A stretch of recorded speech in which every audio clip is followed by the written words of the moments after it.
We arrive at Epcot on Monday in the morning in between festivals, first week of January 2026. This is the first marathon race weekend starting on Thursday, Friday, Saturday, Sunday. It's a 5K, 10K, half, and full. So lots of running activity and prep visible in the parking lot. First week of January is not quiet time anymore in the parks, as people either stay after New Year's or come in for marathon weekend. What we didn't know on this Monday is how huge the crowds were going to be. Even though most of the food booths and other festival booths were closed, the crowds remained. Rides that usually have no wait time, such as Donald in the Mexico Pavilion and Figment, had over 30-minute waits or longer, which meant every ride had extra long wait times. Some rides that were short had wait times over an hour. As we walked the test track, the weather cleared up and no more fog. Entering test track 3.0, I noticed they removed a lot of items. Overall, less interesting. I hope they add some more display pieces, perhaps some more concept cars into that center area. The single rider line took about half the time of the regular line to ride. The regular line is about 80 minutes, and most of it is in the former design room except nothing to do since all the design computers have been removed. So people just essentially wait around doing nothing. It's my first time riding Test Track 3.0, and it's been revised for many months now, so it's not exactly a new ride. Many videos have been made already. The new story is all about car AI and cars driving themselves. However, in my view, it's also the first time the narration fully aligns with the ride, meaning the ride has always been about self-driving because, well, it's a ride. Just the story was different. Test Track 1.0 is about crash test safety, which I really love that version. Test Track 2.0 is about riding in a car that you design. Also love that version for different reasons. Now it's about AI driving the car for you. So, out of all the different narrations, this one seems to align with this ride the best as far as my opinion. I like the way this House of the Future section is implemented since it reuses the existing tech of showing how the car might change in the future. It's fun and interesting to watch this in action. In previous versions, this of course showed different things. Listen to the car AI parts of the narration as if it's a thinking, feeling machine. What's your opinion about cars doing the driving or thinking and feeling? And here's what I think you'll really love. Oh, I could get used to this. Now how about we kick back and enjoy the ride? Sure, it's always fun to be free.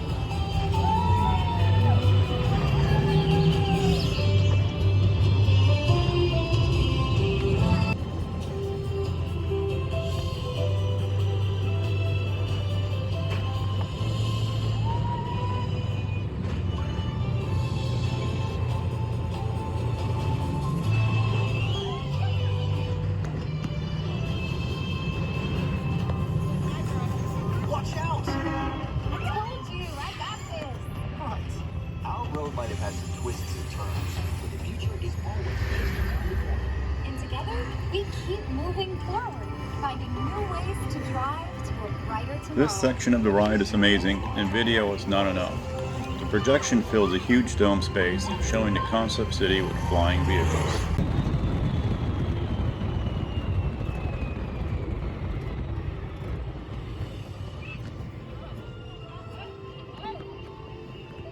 Our test drive might be complete, but just ahead is the vehicle showcase, where you can explore the latest innovations from General Motors. Not to shift gears, but please remember to watch your step and take all of your personal belongings with you as you hit the road. You see what I did there? Maybe you're right. Thanks for joining us. See you in the future. Overall, the updates make sense. The idea of selling AI driving cars to the public, my guess is full adoption will take a while, even many decades, as people like to drive and be in control of their own vehicle. Entering the showroom section displays many cars. The first room usually displays a Corvette or something fun. The larger room includes more everyday vehicles such as trucks, SUVs, and so on. The larger showroom looks so simple now. Cars parked in half blue circles, nothing to write home about. Previous decorations had photo ops, cool designs, something to Instagram and TikTok. I hope this room gets some attention soon to make it more lively. Also, all the vehicles were locked, so no opportunity to get a video from inside. No one was checking out cars like they used to in the previous test track version, when they could sit inside and check things out.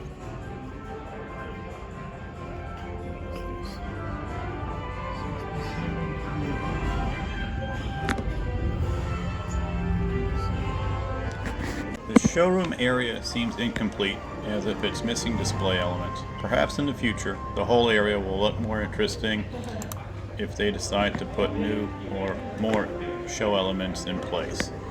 So right now, it is what it is, and it's time to move on to the gift shop that's around the corner.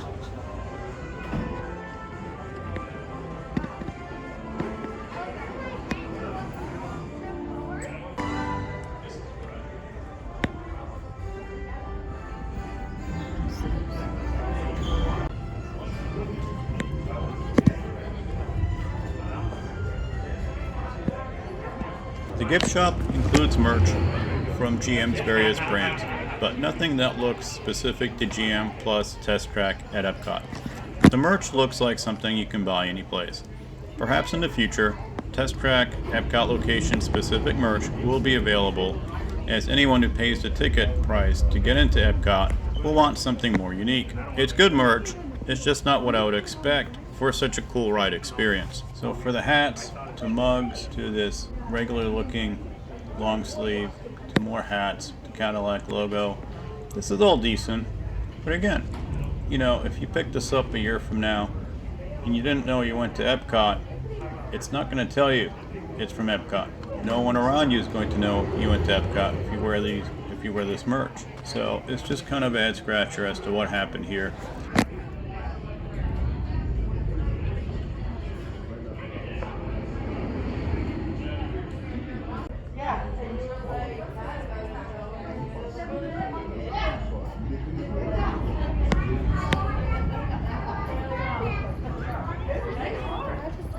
The fireworks crew was busy setting up for the evening fireworks event, bringing out floating rigs to the center.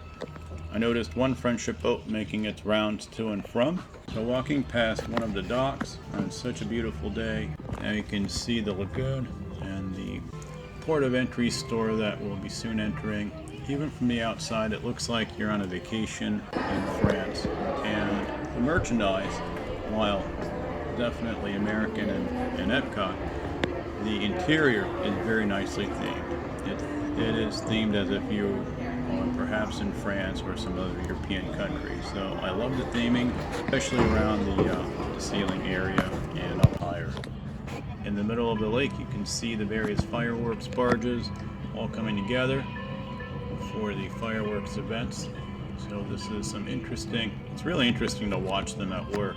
It seems so slow at first, but then over the course of only a couple of hours, everything seems to come together. There are two stores, square in design, a couple hundred feet apart from each other. I don't know if they're both called port of entry. Essentially, they're very similar in design on the outside and on the inside.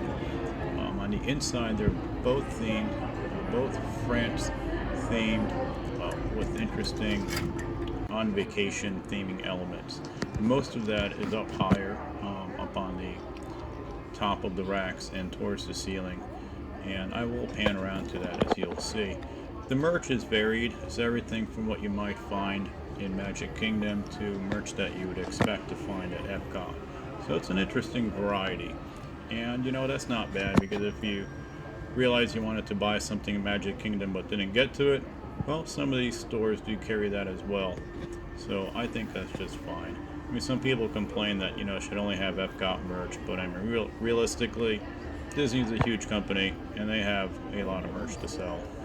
If this store sat in the France Pavilion, I think it would fit right in. The interior design with the various theming, it is absolutely perfect the way it is. And it makes you feel like you're on vacation in a whole other place besides Epcot.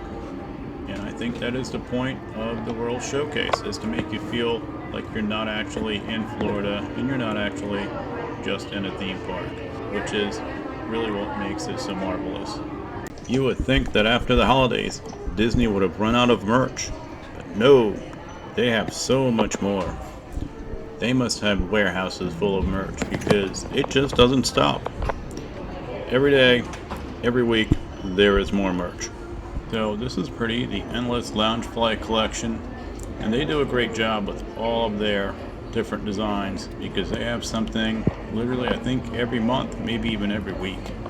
But they're always really nice to look at, and definitely I would think that there are people who have very large Loungefly collections despite the $80 price tag, and soon most likely $90 to $100 price tag as the prices only go up. I like the sweater selections. I think the colors are pretty nice, and they seem to lean towards your pinks, your white, blue, so these are fairly pleasant colors, and they mix and match with other items in your wardrobe easily. I think certainly if it's a more plain item, that certainly goes easier with other things as well. You can see the old school suitcase theming in the background right next to this mannequin.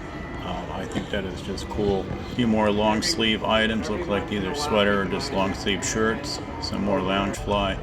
Here I stepped outside for a minute to watch the friendship boat take off with its passengers. And I thought about going for a ride, but really at this point I was just kind of happy taking some video of the friendship boat. I checked on the progress of the floats in the middle. Looks like they're moving along just nicely. And I decided to walk over to the other store very similar to the port of entry. I realized this one is called Disney Traders. As you can see, it has a logo for Canada below the words Disney Traders. As I enter the store, you see a lot of Epcot logoed merch, a lot of Epcot mugs, which is really cool because, well, this is Epcot, and these are really nice mugs. I mean, they're kind of pricey, of course, you know, you're at Disney, but these mugs are also pretty cool, and they're also tactile. As you can see, they are raised. They have a triangle pattern to them, which is pretty nice. That makes it kind of unusual. It's not just a flat mug.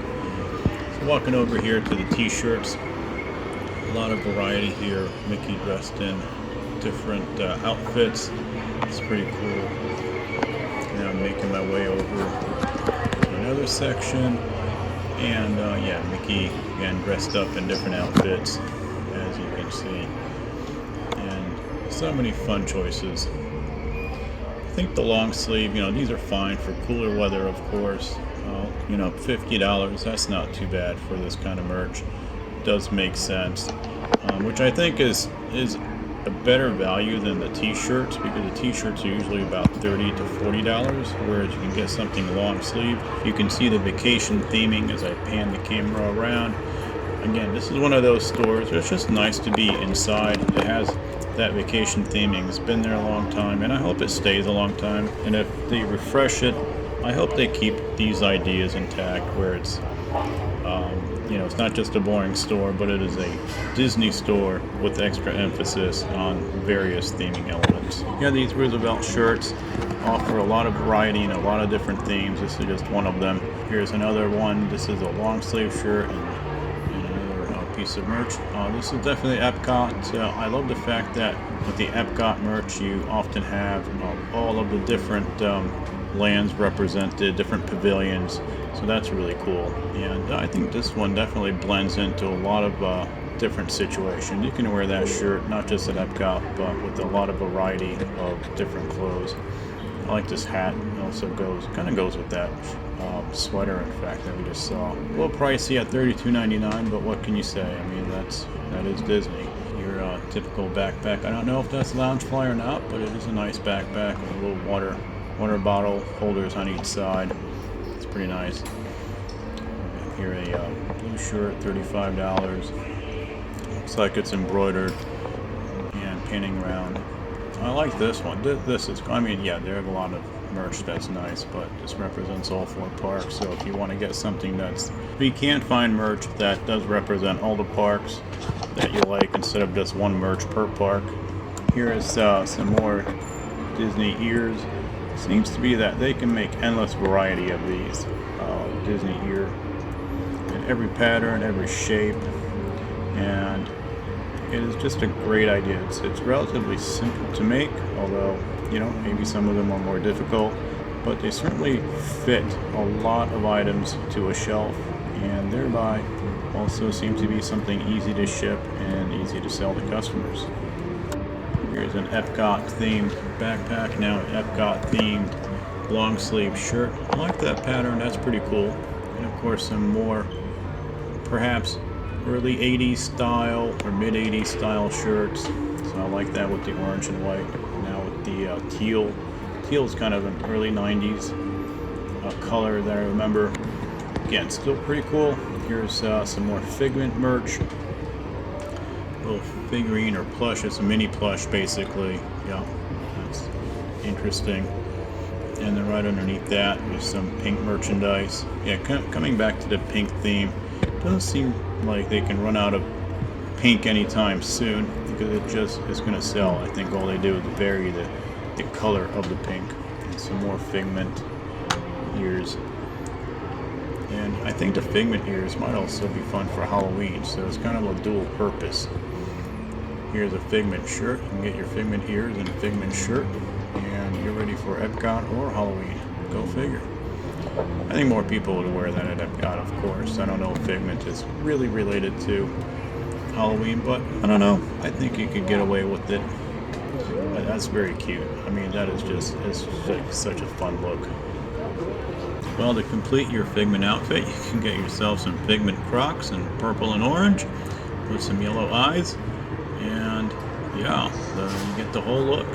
It's kind of interesting. Here's the store theming itself. I love it. All the different places in the world and in World Showcase. More t-shirts, Epcot. So this store happened to be loaded with a lot of Epcot specific merch, which I like because that means there's a really good reason to visit this store. As far as tumblers, I love this design.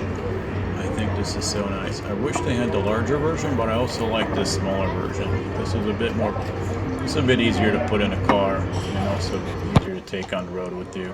Here's I think it's a cookie jar. Yeah, these last two shirts definitely have some retro styling. The white with the teal, and this gray shirt definitely has some 80s influence in it. And with that, thank you for watching. Like and subscribe, and see you in the next one. Here is some footage of these cool statues sitting near the two stores that I just went to.